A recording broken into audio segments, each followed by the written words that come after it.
friends, welcome to the third Sunday of Advent. Can you believe that we are more than halfway through the season of Advent?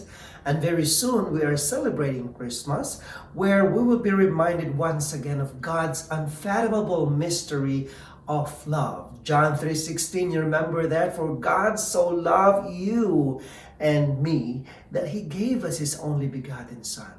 Now, the readings that we have this Sunday speak of the theme of promise. What is this promise? Of course, this promise is embodied in Jesus Himself. Jesus is the promise. So what does it mean to be Jesus as the promise? When we think of Jesus, we are thinking about salvation. Salvation from what? Salvation from the old humanity that we had.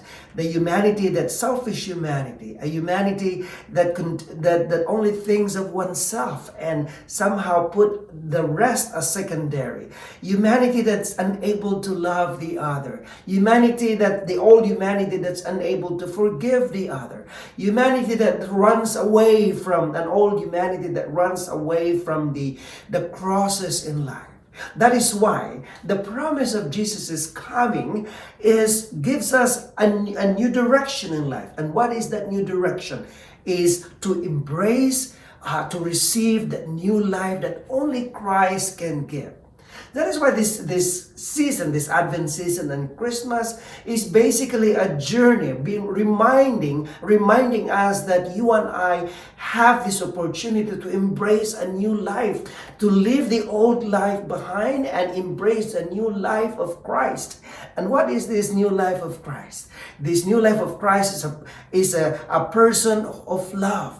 Don't we long every day to experience peace in our hearts, peace in our life, in our family, in our marriage? Don't we long to be people who forgives the other, even if it's difficult to forgive? Don't we long to love the other, even if it hurts? Many of us have experienced love to the point of being hurt.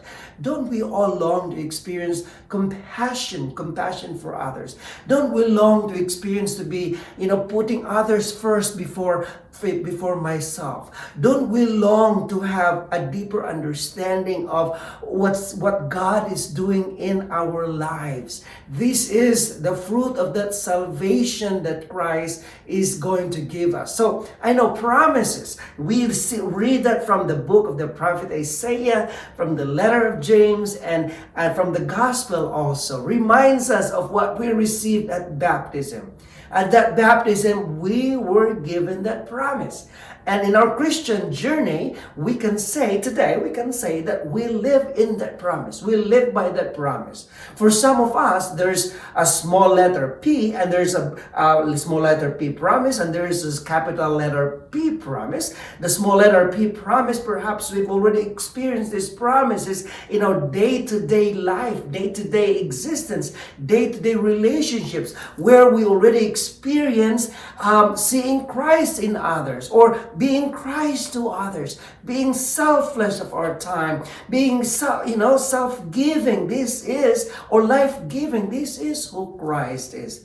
But the definitive promise that is really promised to us is that full communion when you and I, we will return to the bosom of God.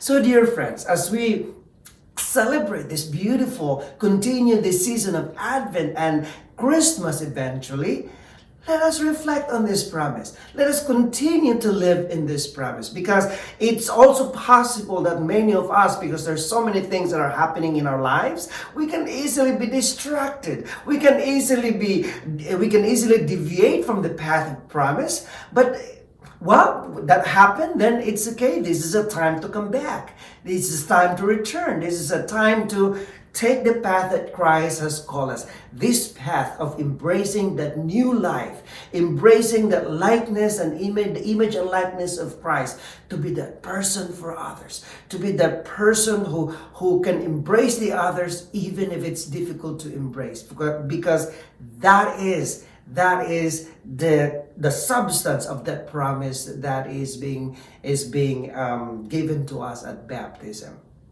Amen.